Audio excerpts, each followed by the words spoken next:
All right, we are back on the air with part 2 of tonight's episode of the Sober Happy Hour radio broadcast. Thank you for watching.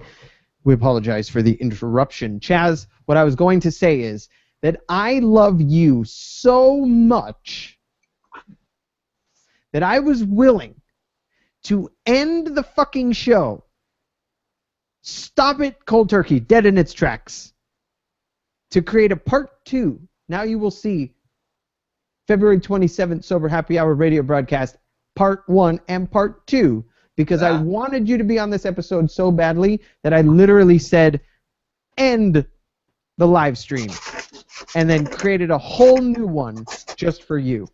So, that was some fucked up bullshit, and I apologize that it happened, but now that we have you on, we had kind of just started the conversation around the war on drugs. We tried to kill some time.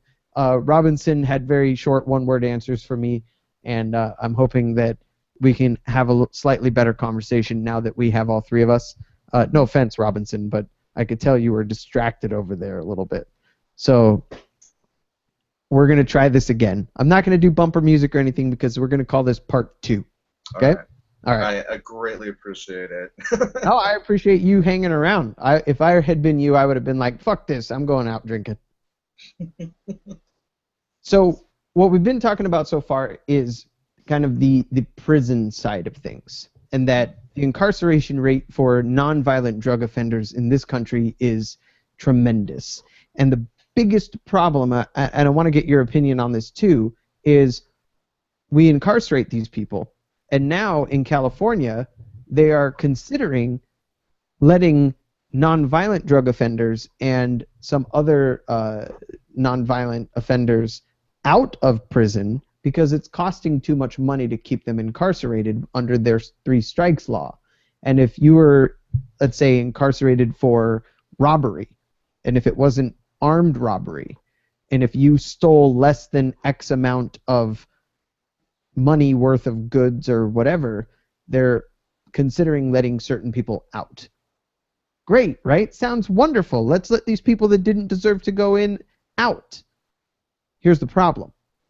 These are people who have now been incarcerated for years, decades in some cases, who now have been hardened by prison. They've been taught terrible things in prison. And we're going to let them out into society and just be like, hey, guy, sorry about that. Enjoy the rest of your life, even though no one's going to hire you. You're not going to be able to get a job, or you're going to get a really shitty job that you hate.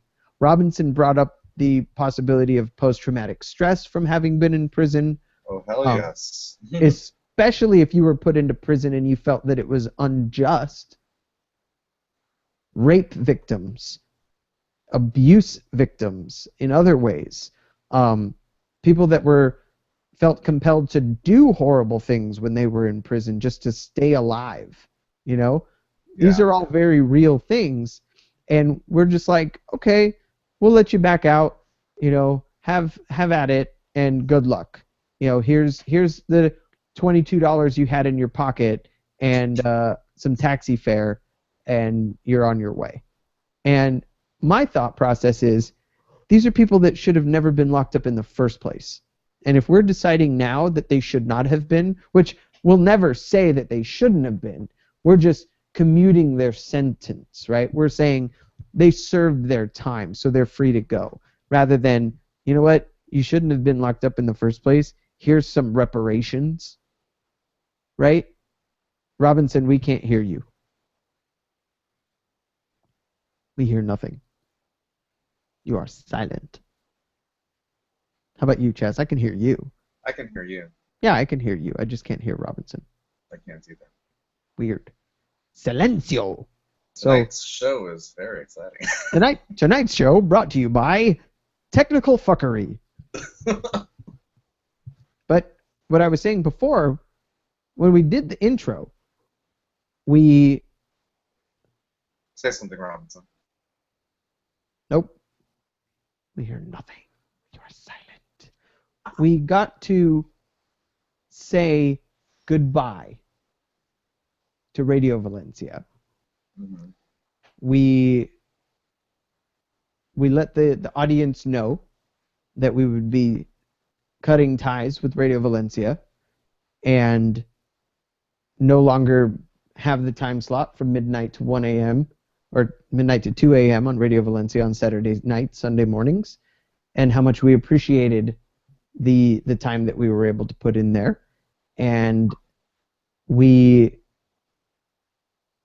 was going somewhere with this, but I don't remember where I was going with it because I'm too busy wondering why the fuck Robinson. Something about how we can do just an hour show. Oh, that's right. We might have some crazy weird shit going on the show, but YouTube will get the weirdness. They're cool at that because they're like cool in YouTube, but for the podcast, we'll be able to edit out the bullshit. Yeah. And then because it won't matter now, the podcast won't have to be exactly 2 hours long because that will no longer be a requirement. Cool. So what was the impetus for cutting ties with Radio Valencia? Good question. It was more or less that they're kind of in turmoil right now in terms of management, and they're in some financial trouble, and they've got a lot of people that are doing radio shows that aren't paying the dues. There you are. I hear you now. We can hear you now. Yeah. Something tells me you had it muted. No, I had to turn it off and reconnect. Got it. All right. I didn't have enough faith in you. I'm sorry. I apologize. So, yeah, they've got a lot of shows. People are just like lazy and they do it for a hobby. They don't take it seriously and they don't pay their dues on time. And it costs them a lot of money in rent and fees to keep the radio show alive. And if everybody doesn't pay their dues on time, they can't pay their bills. So, it's like usually how it works. They're stuck with do we just cut them off, or they're good shows and they get a lot of listeners because of these shows. But from what I gathered from being included on this email string, there were the people that really cared and that wanted to do fundraisers and figure out ways to keep the station going. And then there was the other half that were either silent and said nothing or had some like bitch ass comments to make about it. Like,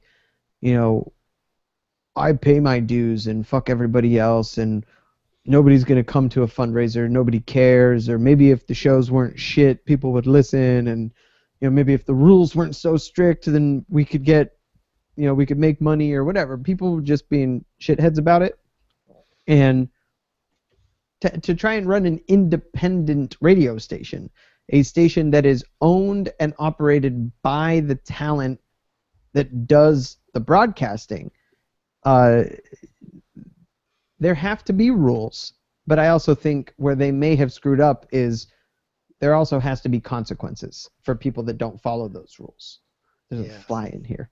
I think it's the same fly that was in here like 2 weeks ago. And if there are no consequences, people are just going to take advantage. And when the people take advantage and they don't even get a threat of being dropped from their time slot, then where's the incentive to pay the dues? Rather, there are people obviously that they understand, they're good people, they know the importance of it, but there are plenty of people that if you don't hold them accountable, they're going to give you the bird and say, all right, well, kick me off. Oh, you haven't kicked me off in a year and I haven't paid my dues. Then I'll just keep doing my show until you decide to take my keys away. Yeah, they do kick people off, but they have to do, it's only for gross negligence or causing problems or whatever. I had a bad problem with the woman who did the show after me. She was like hacking into other people, not hacking into other people's accounts, but she was going on anonymously onto people's shows and posting that their show sucked and that her show was better, but I don't know. Why would you do that? It was. The whole station, the station like succeeds or fails as a group. Like that doesn't make sense to me. There's a lot of crazy people in San Francisco It's like the that junior That is high. true. Right. have these crazy issues that they need to talk about, and Radio Valencia has become that conduit. And Oh well. you Well, know, we what we said, Chaz, while you were fighting with Hangouts was that we truly appreciate the opportunity because I think this show became and has become what it is because of the format that we needed to stick to be part of Radio Valencia. Yeah. We knew that they were playing a live show every Saturday night, whether we wanted to be there or not. And unless we wanted to play a repeat every week, we made it a priority to get there.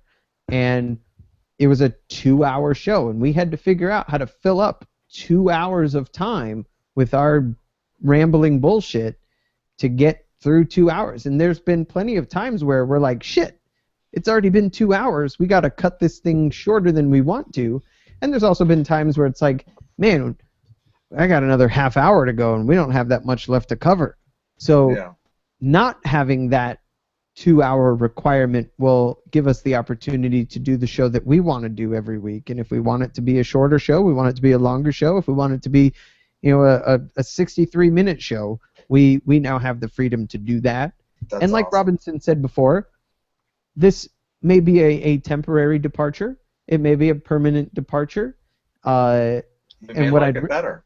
Right. And what I'd really like to do is figure out if we can't get the show on another station, and maybe a non-independent radio station, what you might consider to be a traditional radio station, that could carry us as a show that does get promoted, that does get, you know, that they have normal listenership, regular listenership, that because Radio Valencia was so eclectic that you might listen to Erin Isor's show at 10 o'clock, and she's playing all kinds of totally obscure, weird, chick-only music, and then right after her was a 2-hour talk radio show about drugs and alcohol, and then right after us was a wacky show with a bunch of dudes playing crazy metal music.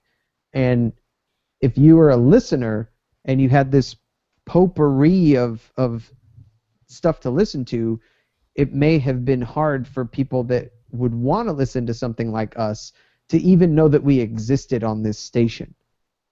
They're like, because all it takes is you tuning into a station one time. Let's say you're new to the Bay Area and you tune into 87.9 and you go, what the fuck is this music? And then you just skip that channel forever, you know? So it really, it reminds me of when I played music in an acoustic rock band that all of our listeners have heard, and they used to try to partner us up with a metal band or an electro house band or you know, some other genre of music, and then there'd be a bunch of people at the show.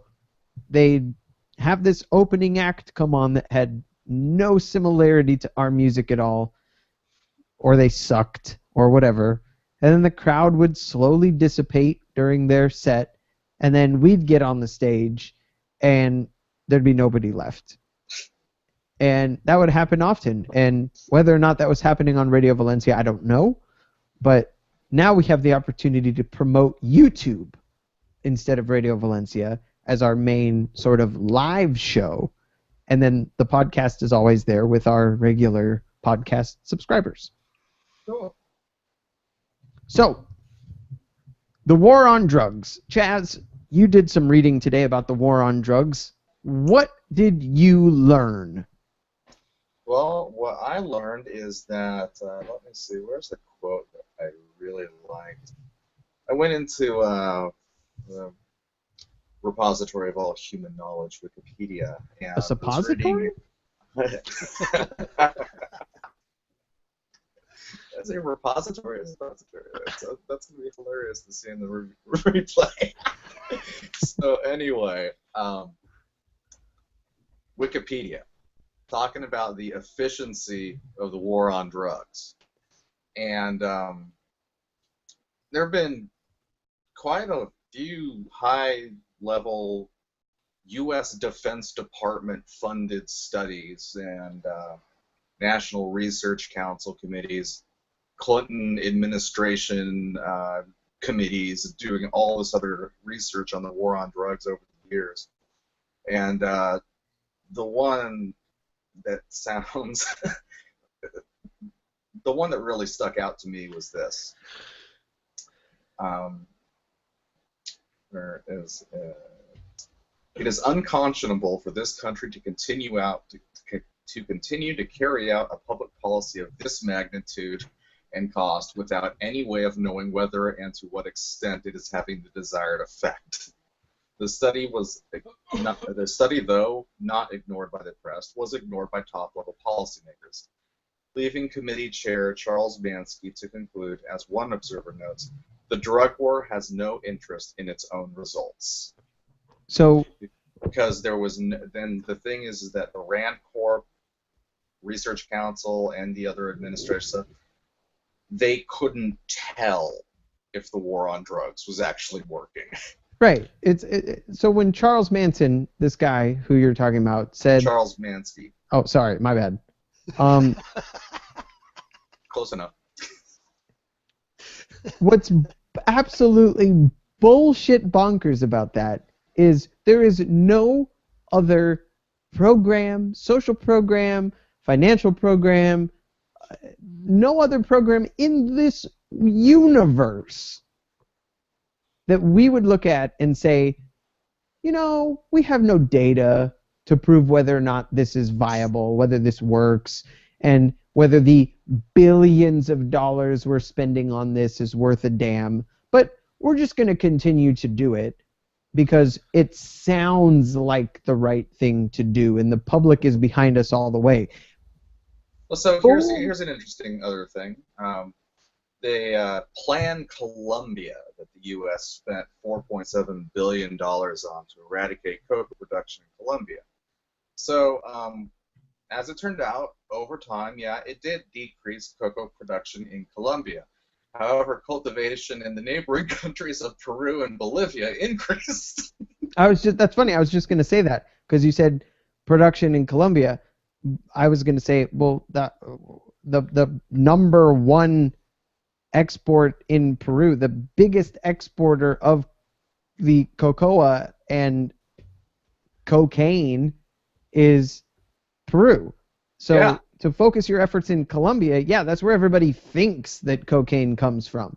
But where it really comes from is Peru and Bolivia. Like, everybody figured out, you know, Pablo Escobar, he kind of tapped out Colombia back in the 80s. And they moved out further into the jungles of you know, Peru and Bolivia and Paraguay and these other places because everybody was looking in Colombia. So let's keep focused on Colombia, people. Great idea. Well, there's another great irony about all of this, and that's that the drugs that come into this country to get distributed, the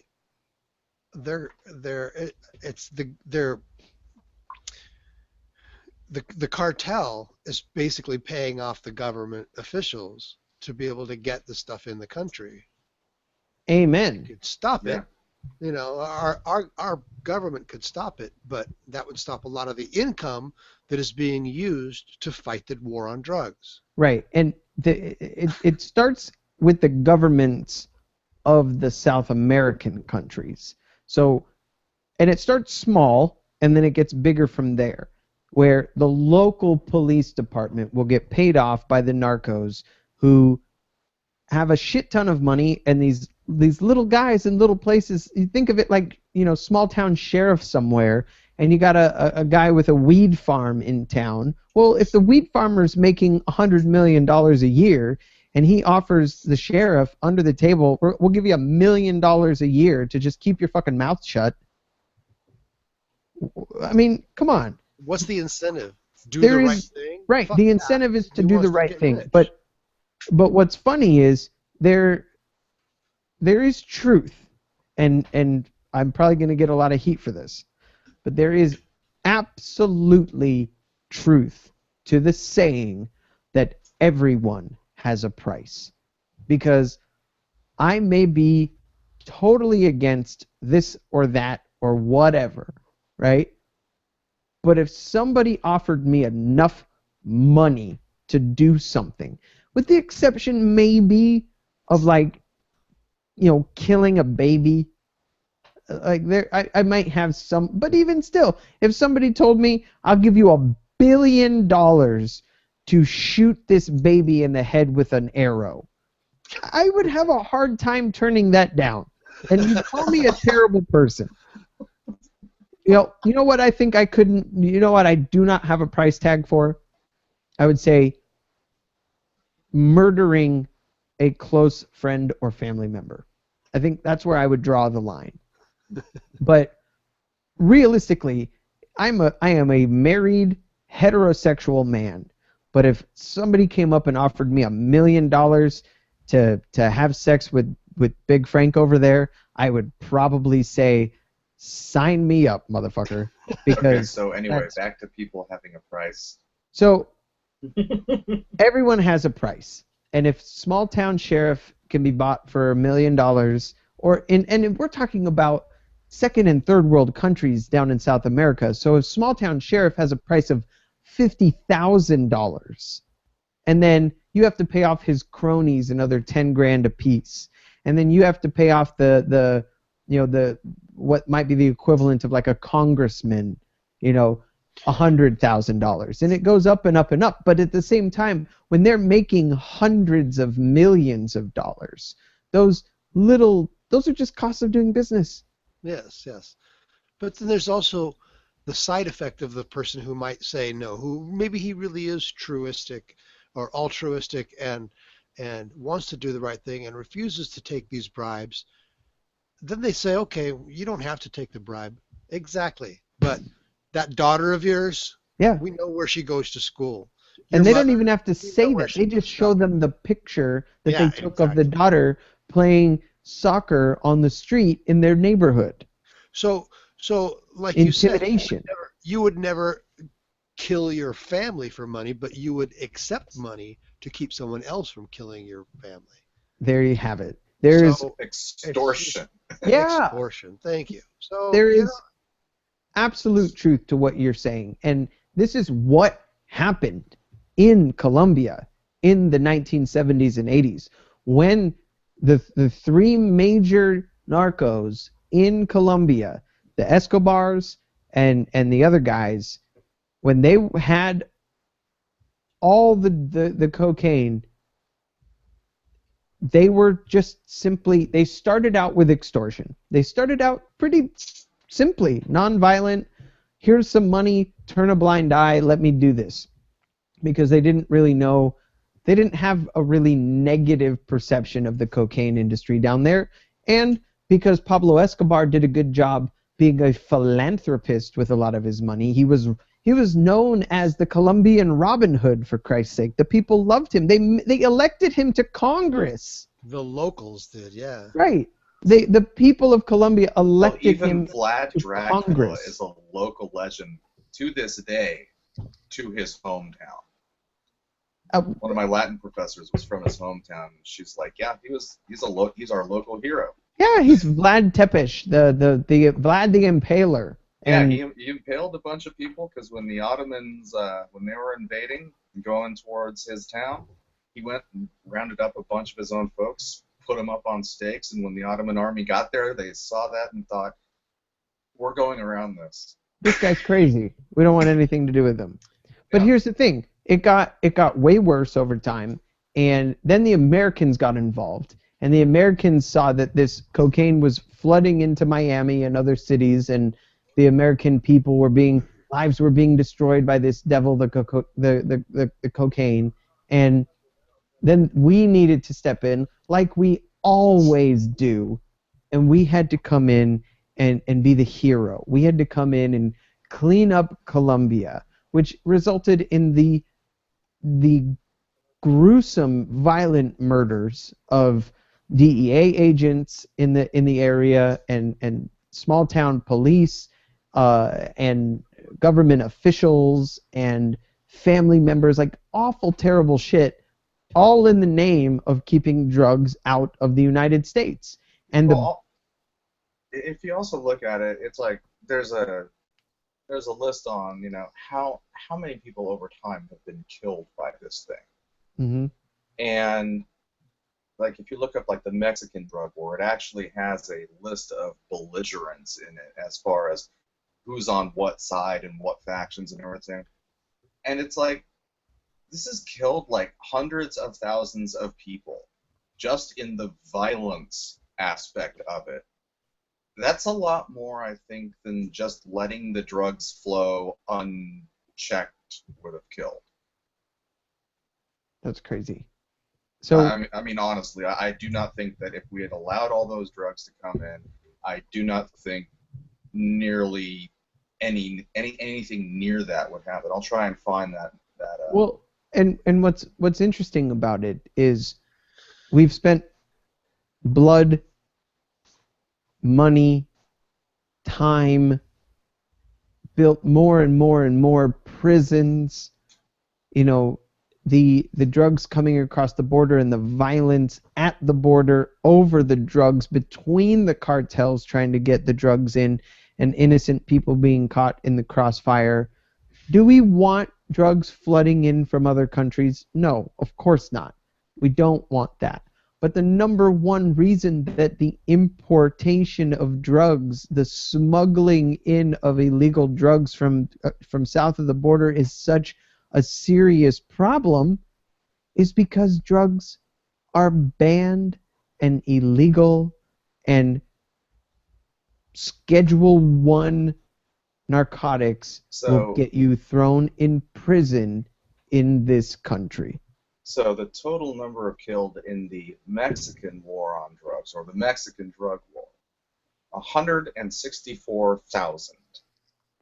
And that's pretty much from about 2006 to 2014 is when that how many that's happened.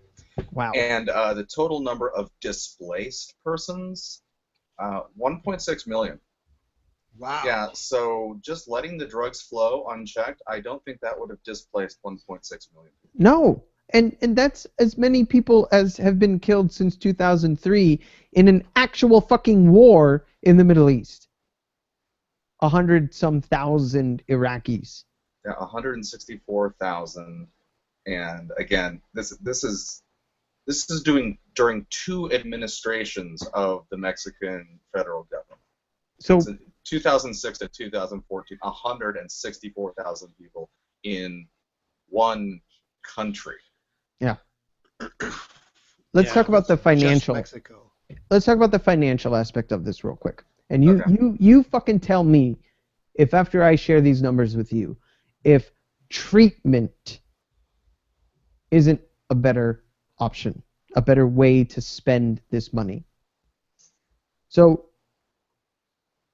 since the Nixon administration, when the war on drugs kind of became, it was in its infancy and it was amplified by Carter and then Reagan and then Clinton and then Bush, and the list goes on. Since the war on drugs started, $15 billion. I'm sorry. It's $15 billion since 2011. It has been $1 trillion the U.S. has spent Holy on the war on drugs since since 1970, since first declared a war on drugs in 1970 by President Nixon. $1 trillion. That's $25 billion a year. That's $793 per second. Holy shit. So, in the time that it took for me to read that statistic, we spent another $3,000. So the number I read, the 164,000 of the total killed, how many of those do you think were confirmed cartel members were killed? 20,000. More than half. 50. Like just 50. 12,450. Jesus Christ. So 150,000 people. 12,456. 150,000 innocents. Yeah, that's you just minus that from 164,000, Yeah. and that's how many civilians have been killed. That's insane. Okay. That's insane. And that's since 2006. That had nothing to do with it. Yeah. Okay. Just caught in the crossfire. Yeah. Right. They happened to be at that bank at the time that there was Crossing- a war going on. Crossing And the the- border with and a the with a And Coyote. 1.6 million people displaced, refugees. That's I crazy. mean, really, Yeah. drugs don't usually displace massive, amounts Right. of populations. They may make you lose your house, but not make you a displaced person. the number one reason why violent criminals in this country never see the inside of a prison cell is because of the amount of resources, time, and money that is spent by police departments to focus on nonviolent drug offenders rather than the violent criminals. Drug task forces, the narco cops, the amount of people, the amount of officers that are part of vice rather than violent crime detectives and things like that is, I don't have a number here, but my guess would be 6-1. Because now that we're getting in bed with private prison industries, where these private prison industries are making money off the backs of you and me, our tax dollars paying to incarcerate people, and it is a for-profit prison company running the prison that incarcerates people. Empty beds, empty cells equal lost revenue. So it only makes sense when you have somebody like a Jan Brewer in Arizona running for re-election for governor a few years ago, and it was found out that one of her largest campaign donors was the private prison industry here in Arizona, and all of these private prisons that have been built in this state over the last 10 years, then of course we want to arrest people and throw them in jail.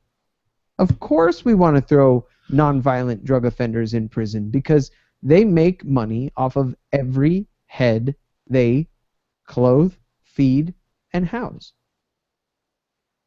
So there is way too much money to lose should they decide to legalize drugs in this country. That's why it seems like an impossible task. Insane.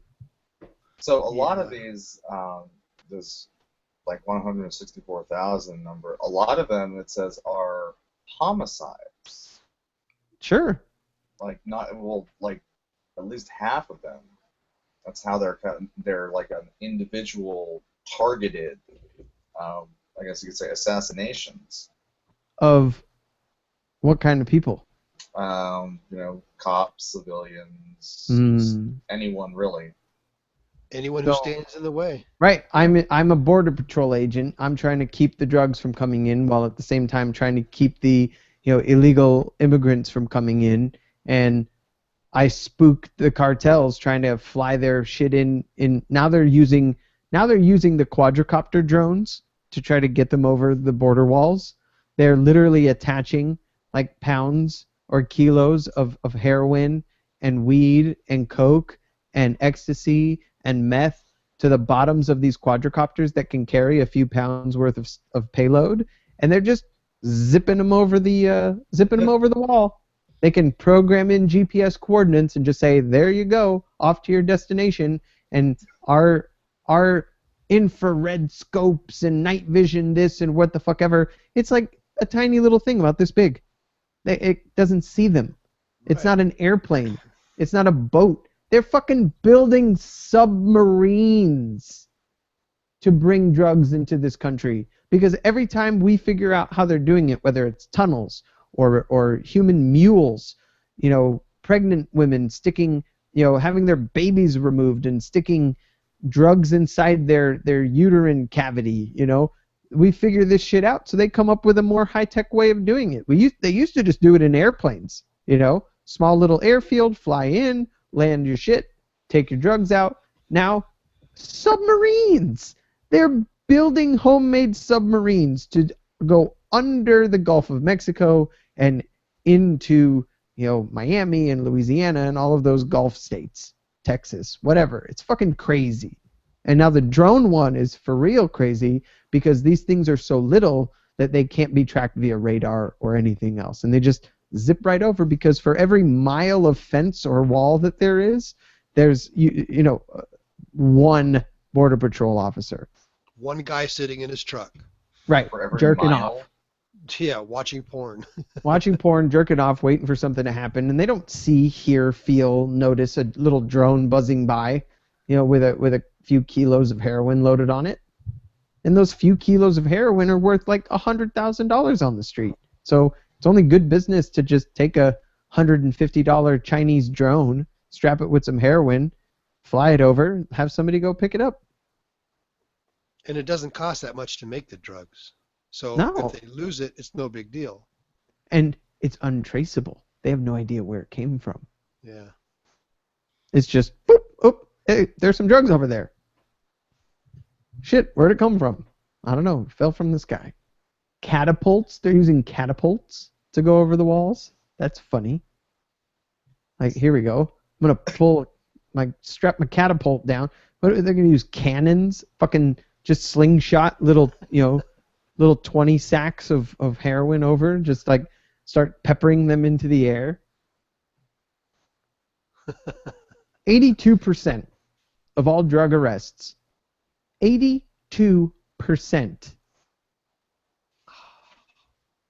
of all drug arrests are for possession only.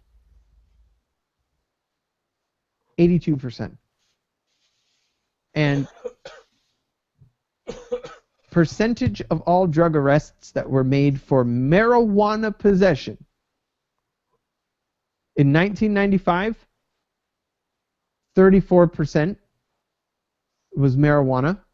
In 2010, almost 50% was for marijuana. So people that are in possession of marijuana make up 41% of all of the possession-only arrests that happen in this country, and 82% of all drug arrests are only for possession, not distribution, not intent to distribute, not for selling, possession. And they go to jail. Amount can be a joint. Yep. Yeah. 300,000 inmates incarcerated for drug offenses as of 2011, which I'm sure has gone up since then, because 2011 doesn't sound like it was that long ago, but that's 5 years ago.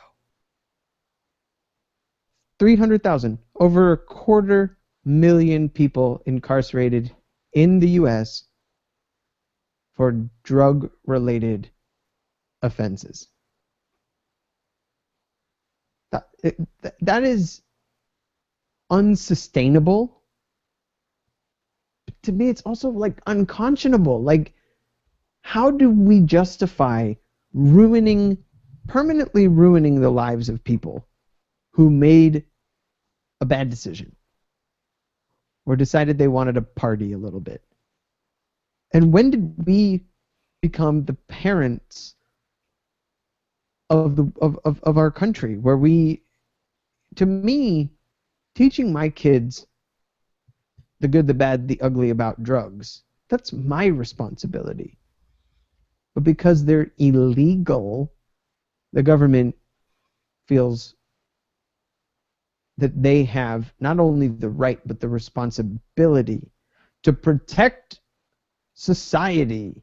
We're going to take you, the 23-year-old, with a couple of pills of ecstasy in his pocket. We're going to put you in jail. So, Because God forbid you do a little experimentation. so to give you an idea of some of these cartels and stuff out there, one of them, which is kind of a splinter off of a formerly, like, now defunct other cartel, is called the Knights Templar cartel. Okay. As in the Knights Templar from the Crusades of Europe. And so this Templar cartel actually has a strict ethical code. Let's see, where is it? To help the poor and helpless, fight against materialism, respect women and children, not kill for money, and not use drugs. The Knights even go so far as to drug testing all members, yet they are a drug cartel. And that breaking this ethical code will, result in death. Do you think that the executives at Chipotle eat Chipotle?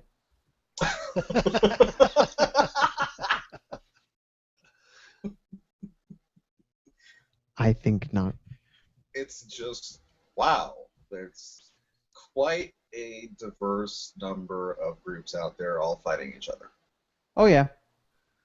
Fighting themselves. And they're fighting themselves over territory.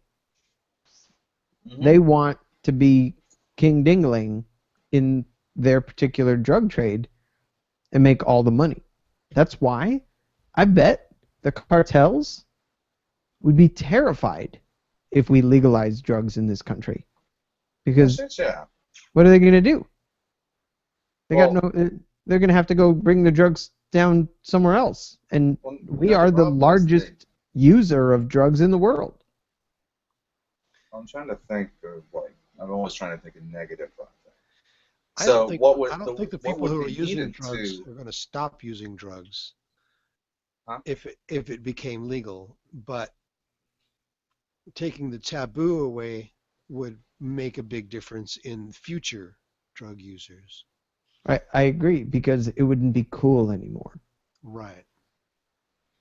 Well, what would have to happen really to make it, to prevent any kind of, I guess, blowback, as they call it, would be for there to be, I guess you could say, drug companies like you'd have an Anheuser-Busch of cocaine or something like that. Mm-hmm. Already in place, ready and waiting to take over the drug production and importation and selling and everything else in this country before you went ahead and legalized it. Because once you do, you've got all the cartels and everything else basically waiting to flood it. Because until you do have these huge corporate giants controlling the drug trade in America, the only shit's going to be able to come from Mexico. That's a good point. But we could also do our best to try and keep it safe. Regulate it. Regulate it. So it couldn't be like an all-at-once thing. There would have to be there'd have to be planning for it. And what's sad is I don't see a presidential administration being willing to put resources behind the drug legalization preparedness program. I mean, we can't even get funding passed in this country to rebuild our 40,000 crumbling bridges, let alone let's put into place some rules and regulations and agencies to control the drug exportation from Bolivia. I just don't see that happening. They wouldn't allow it to happen. The moral majority would speak out against it and say, no, So we which can't is, support I mean, really, the which is drugs. more moral? You know, allowing the continued, like, astronomical death toll to just continue to go out of control, because it's getting worse. I mean, those numbers, okay, in 2006, there were 62 Hmm. people killed. In 2007, 2,837. 1 year later, 6,844. Next year, 11,753. And in 2012 to October 31st, 2000, just from the beginning of 2012 to October 31st, 18,000. And then through March 2014, there was another 23,640. And again, we don't have numbers yet from 2014 until now. So, It's not getting any better. no, it's not. Something's got to give. Something's got to change. I think what has to change is that we have to fucking get down off of our moral high horse and realize that we are the greater evil in this position. I mean, really, when you look at it, what is ultimately the cause? And who can fix this? In other words, who has the ability to make all this stop? Who has the ability to just say, hey, you know what?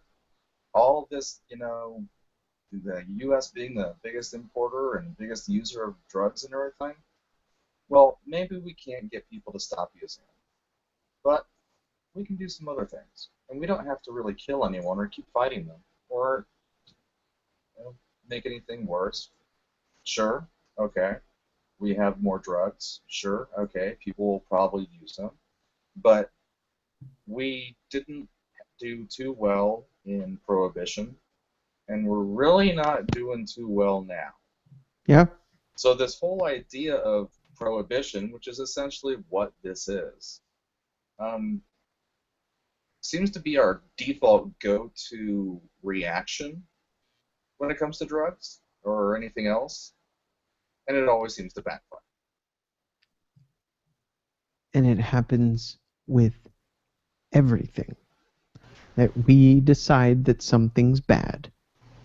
As a government, they decide that something is bad. And instead of trying to find an honest solution, our solution is to ban it from the world. Robinson, I'm hearing a very loud sound out of you that's different than it was before. Me? I don't know what happened. Robinson, I'm pretty sure, because he just unmuted himself. You were muted for a second, and now it's like a really loud buzzing. Now it's gone. Are you there? Yeah. Okay, good. I want to share one more statistic before we take a break. Then we'll come back and tie a bow on it. All right. The United States of America holds 5%, 5% of the entire population of the world. Yet, the U.S. holds 25% of the world's prison population. And we're talking countries who just indiscriminately imprison people for their sexual preference and their political points of view and all these ridiculous and absurd reasons for throwing someone in prison that Which we don't. which we don't do. 50% of our population are for drug-related charges. So, to me, I mean, we would still be blowing away the competition in terms of prison population, even if we got all the drug offenders out of prison. So there's still a bigger problem. But for half of that number to be, 12, 13% of the world's prison population is incarcerated for drug offenses in the United States. That's insane. That is beyond insane. That is a failure of our drug war in the worst possible way. I don't know. I think I mentioned this before, but in Vietnam, the penalty for possession of heroin is death. Any amount. Wow. No prison, just death. Death. Shit. Yeah. All right. So how bad is their heroin problem? What heroin problem? Exactly. They just have a death problem. I think meth is the biggest problem there. So, all right, I lied. One more statistic before we go. Okay. 5 times as many. So the idea here that the war on drugs is 100% totally lopsided and racially biased. I think our police, prison, judicial, our whole justice system is racially biased. But the drug war even more so, because statistics show that 5 times as many white people use drugs as black people. And you can talk about the fact that white people are majority over black people all you want, but 5 times as many white people use drugs recreationally than black people. Yet, African Americans are sent to prison for drug offenses at 10 times the rate of white people. 10 times.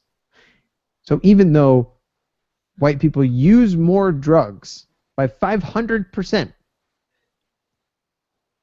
there is a 1,000% better chance that you're going to go to prison for the color of your skin for using those drugs than somebody like Lindsay Lohan, who just goes to rehab a handful of times. And that, again, falls under the category of this is total bullshit. The idea that we can't even enforce these ridiculous drug policies fairly, and that wealthy white people getting caught with, a couple grams of cocaine basically get a slap on the wrist, but you catch a poor black man with a tiny little crack rock and he gets thrown in prison for it. Same drug. I do not understand that.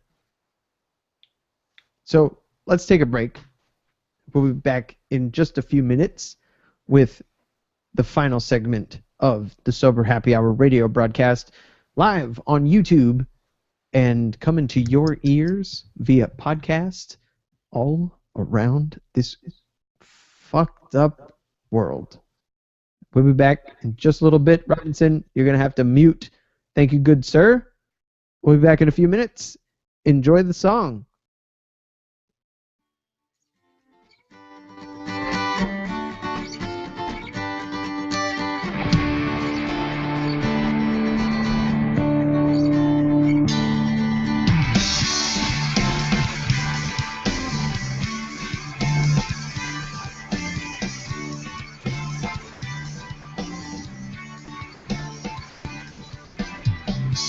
Watching the time and slowly wishing it away, hoping to find my mind and leave you where you lay. Stepping in time and wondering when I'm getting near, stealing your mind and tell you what you wanna hear. But you see through to the very start there. Now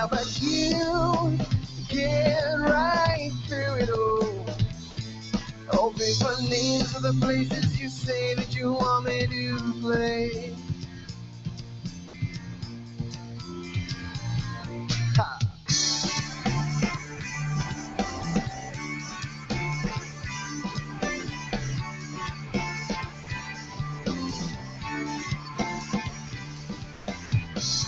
Hoping goodbye means that you'll watch me when I come. Leaving inside tomorrow knows just what I've done. Knowing that only you see the insides of me. Breaking the game to show you what you wanna say. Now but you see through to the very heart of it. Now but you get right through it all. Hoping for names of the places you say that you want me to go.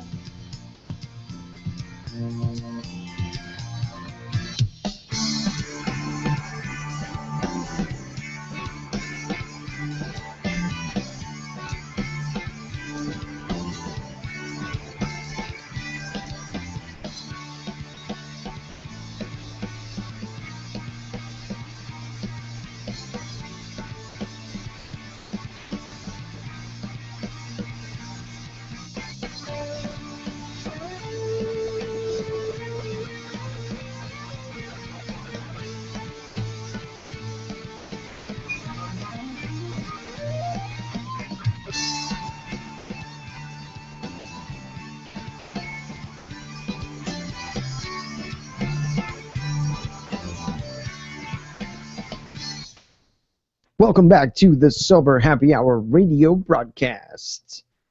We are live on YouTube.com, taking your comments, questions via Twitter at Sober Happy Hour, Facebook.com/Sober Happy Hour. Shoot us an email, soberhappyhour@gmail.com. We would be delighted to speak with you. We apologize if the show has seemed a little off-kilter this evening. We are doing things a little bit differently than we have in the past. We are no longer broadcasting via radiovalencia.fm or 87.9 on your radio dial. That doesn't mean that you should not still listen to Radio Valencia. They are a wonderful independent radio station. They are DJ owned and operated, almost like Winco, where the employees own the business. And they're going through a tough time right now.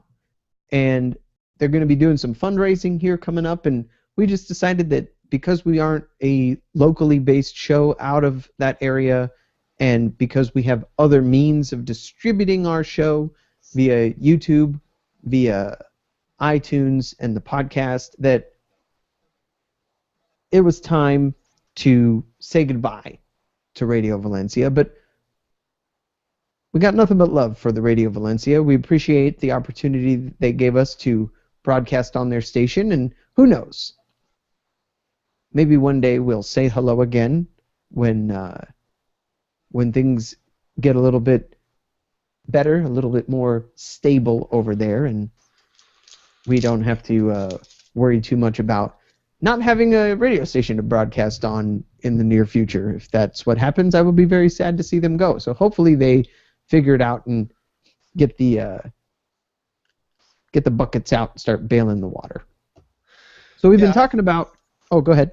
I feel bad about, stepping down because they need the money, but at the same time, I feel good in leaving our time slot open for someone who does have money to get in place of us. And right, and I would hate to see the station go under. Yeah, I don't think that's going to happen.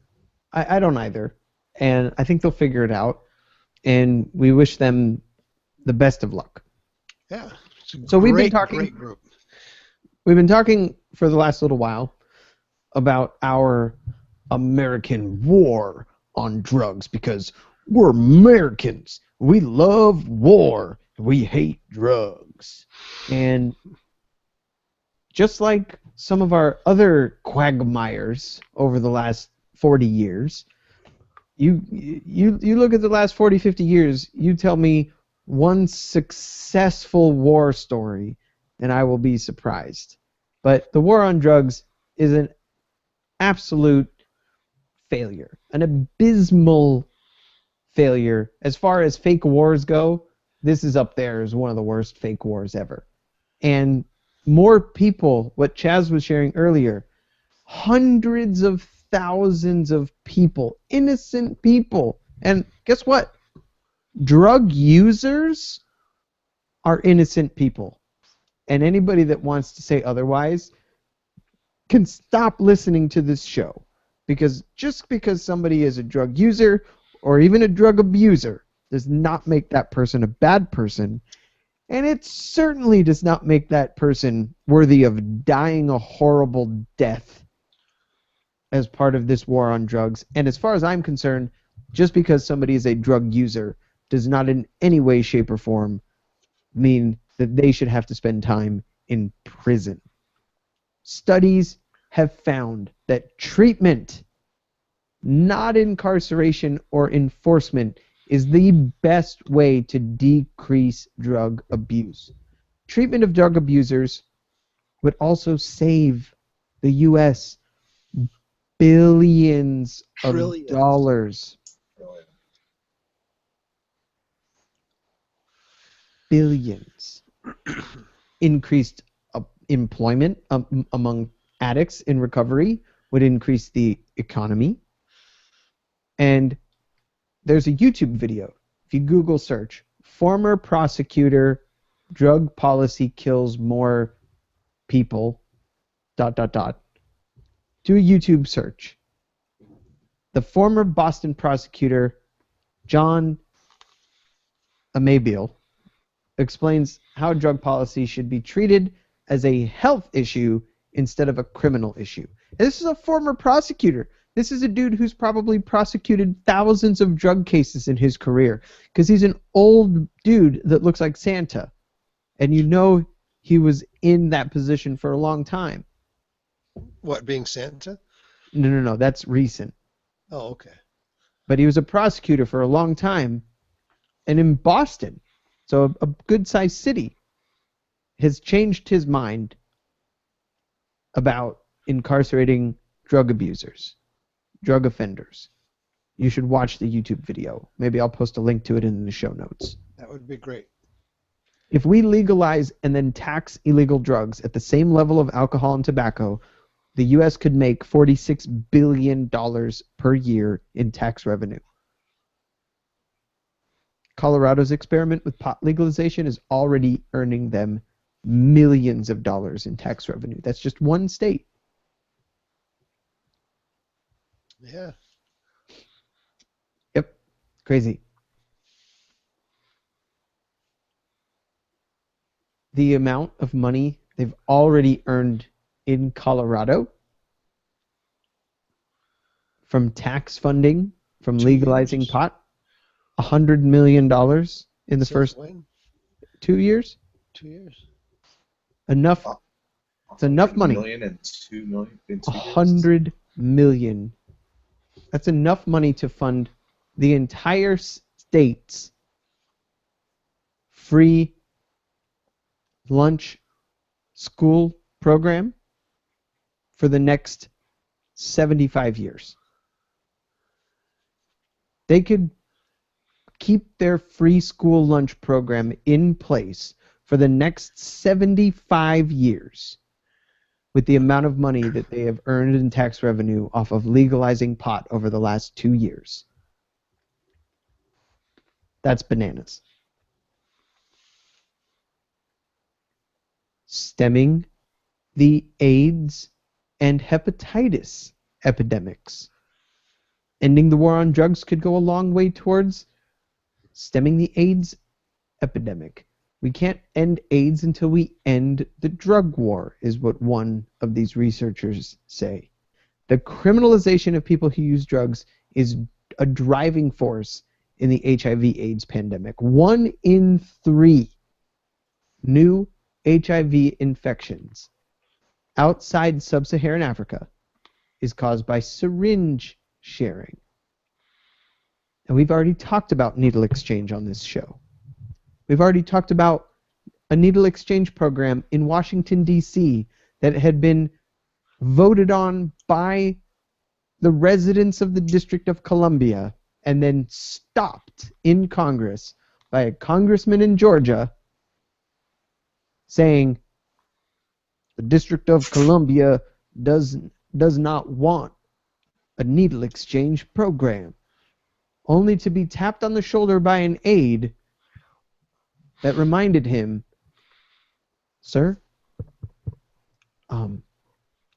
Georgia has a very successful needle exchange program that has reduced our AIDS problem by 70% since it was introduced. Just thought you should know before you put your foot any deeper down your throat.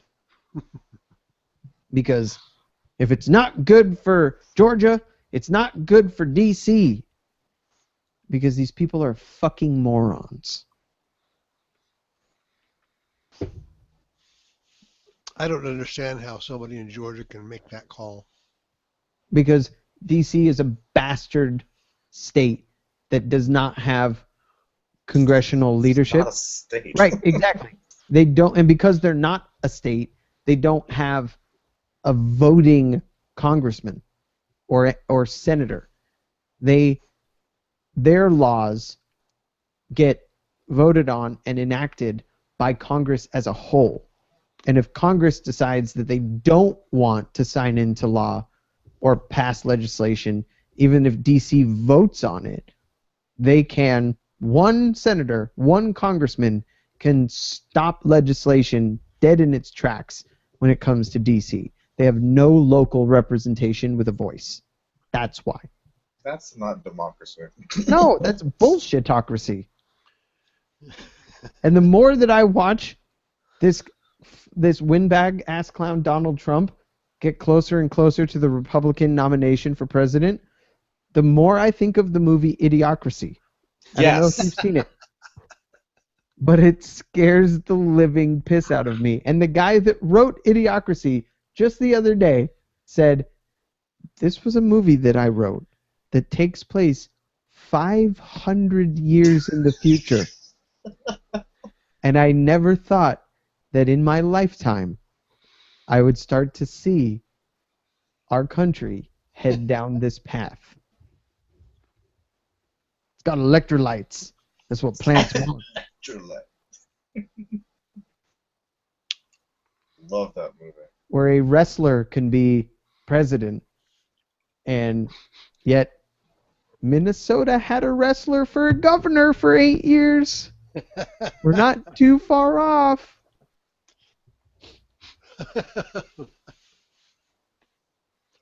Oh yeah.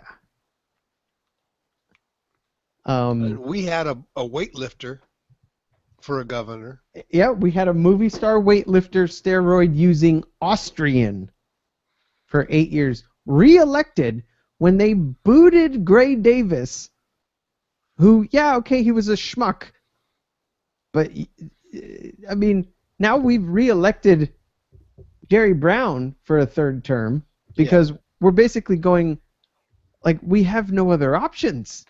We need to re-elect this dude because the last time California had a surplus and was on the up and up was the last time this dude was governor. We don't trust anybody else. So Jerry Brown for governor once again. It's crazy, man. Yep. So there are 3 big cities with sterile syringe access that have some statistics around HIV, and it's very interesting because not only can sterile syringe access save money, the cost of one participant in a syringe access program is about $500 a year, while treatment for one AIDS patient is around $34,000 a year. That's a big difference. In New York, HIV among people who inject drugs in New York City fell by 75% in the decade following the introduction of needle exchange. In Seattle, clients of Seattle's needle exchange program were 5 times more likely to enroll in drug treatment than those who were not in the program. Because you don't just walk into a room, drop off your old needle, and get your new needle. You're surrounded by education and pamphlets and literature and AA meetings and all kinds of shit that might make you think like, hey, there's a way out of this. In Baltimore, neighborhoods in the Baltimore area with syringe access experienced an 11% decrease in break-ins and burglaries. Because my sister lives just outside of Baltimore in Frederick, Maryland. She's a diabetic. She has probably a gazillion syringes in her home for her diabetes insulin injections.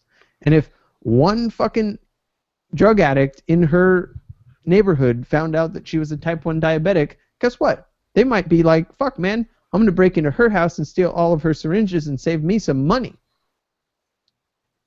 But they have a needle exchange, so people don't need to do that. Countries like Switzerland, Austria, Australia, the UK, Germany, that consistently implement syringe access programs have a much, much lower rates of HIV among people who inject drugs. 1.4% in Switzerland, 1.5% in Australia, 2.3% in the UK, 2.9% in Germany. What is the HIV rate among IV drug users in the United States? Any guess? 1.4% in Switzerland with needle exchange. We have some needle exchange in the US, but I'd say less than half the country. What is the HIV rate in the US for IV drug users? No idea. Not good. It is 1.4% in Switzerland. The highest is 2.9% in Germany. It is 15% in the United States. 5 times as many. We're doing it wrong. Yeah, right. I think you're holding it wrong. No. I mean, whatever No, it we're is not doing we it think wrong. we're doing as far as like the war on drugs, nothing seems to be working very well. All this money, lives, by not having widespread needle exchanges, all this other stuff, we just seem to be really bad at this. But these numbers, these high percentages of problems result in profits for someone. Yeah, $34,000 a year for HIV treatment. Profits for the medical industry, profits for the prison industry. And those are the lobbying powers that keep these laws intact. We, in 2011, as soon as the Republican Party took back the Senate and the House of Representatives, right away, because they got sworn in January 2011 from that wave of Obama-hating 2010 elections, they reinstated a federal ban on needle exchange, which means $0 can be spent federally on needle exchange programs. The programs have to come from the states. And if anybody's noticed recently in the last decade, the states aren't doing too well financially. The economy tanked in 2008, and we're still in recovery mode. So for the federal government to outright ban funding on needle exchange means that other 50% of states that don't have any kind of needle exchange program are the poorest states that aren't going to implement. Michigan, Texas, Arizona, New Mexico. And it's the poor Florida. states that have the highest drug abuse. Right, North Carolina. You look at all the southern states with the highest population of black people. No needle exchange. Coincidence? I don't think so. Our drug war is also fueling drug wars in a number of other countries, from Colombia to Afghanistan to Mexico. Mexico's drug war alone has resulted in over, what Chaz said, 140,000 deaths since 2006. That's more than 10 times the amount of Americans that have been killed in Iraq and Afghanistan. What about China and Russia? I don't know, it's not in my little list here. Afghanistan and the opium trade. I mean, we went into Afghanistan, and not only are soldiers becoming addicted to heroin and opium, but then we turn around and we destroy their economy. Say what you will about a drug-fueled economy, but we destroy their economy by going in and finding their poppy plantations and fields and just burning them to the ground. That hurts the local people who were exporting the poppies or the opium. And again, I'm not all for the misuse of drugs, but at the same time, it's like there had to have been a better way. But not all of that opium that they're producing is for illegal use. Absolutely not. It's the pharmaceutical industry that uses it to make other painkillers and medication. We have not yet figured out a way to synthesize opium No. in a meaningful way. But now there's apparently some newfangled way that they're figuring out a way to synthesize heroin without using morphine. So but it's being stifled. The innovation is being stifled by the drug companies because there's a lot of money to be made in the import-export of the opium poppy, and yet the reason behind it is that, well, if we figure out this way to like DIY, morphine, then we're just going to have a bunch of homebrew morphine makers. Because you can't really make heroin, and that's good and bad, I assume, because you can make meth with some over-the-counter shit, and somebody has just recently figured out how to do so. The drug addict in me starts going, ooh, right? But there are a lot of positive sides to them figuring this out as well. That reminds me of when Stanford University figured out a way to make diamonds, perfect.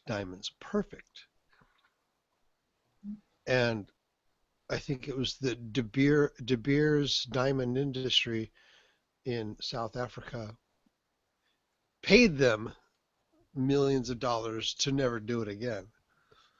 And now, there is an industry for cultured diamonds at this point. You can get these beautiful, perfect, multi-carat diamonds for hundreds of dollars instead of tens or thousands of dollars.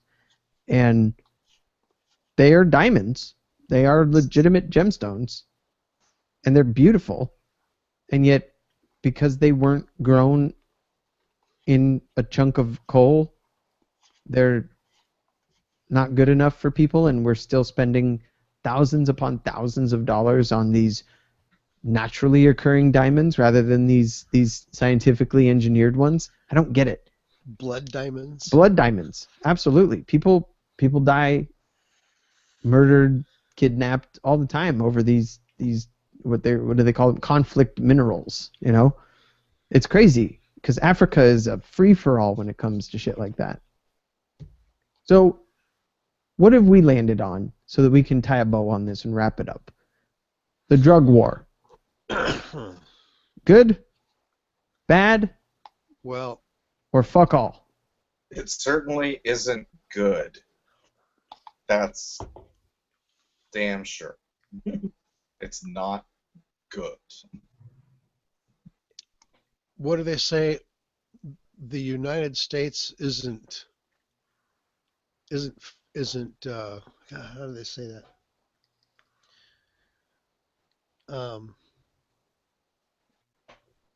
I say fuck all. I think the drug war. We've looked at these statistics, and these are not left-leaning or phony baloney. This is like the National Institution on Drug Use, right? These are big, very unbiased statisticians, right? Like we're just looking at numbers here, people, and the numbers are staggering. The toll on human life, the cost, the repercussions of murder and violence from not the war on drugs, but the drug wars that break out because of these policies. And it's not fixing the drug problem. The drug problem is steadily getting worse. And if you've been doing something for 50 years and it's not working, why the fuck are we still doing it? Just like the embargo with Cuba. We decimated their entire country by not allowing trade with the United States, not allowing tourism, not allowing them to have an existence outside of their own little bubble for 50 years. So that we could get the communist Castro regime out of power. They would surrender. They would buckle under the pressure, and we would get our way in yet another country. And they resisted, and they have lived in solitude, isolated from the rest of the world. Third world country status for the most part. Poverty. Abject poverty. And now, 50 years later, we finally pull our heads out of our ass and say, maybe this didn't work.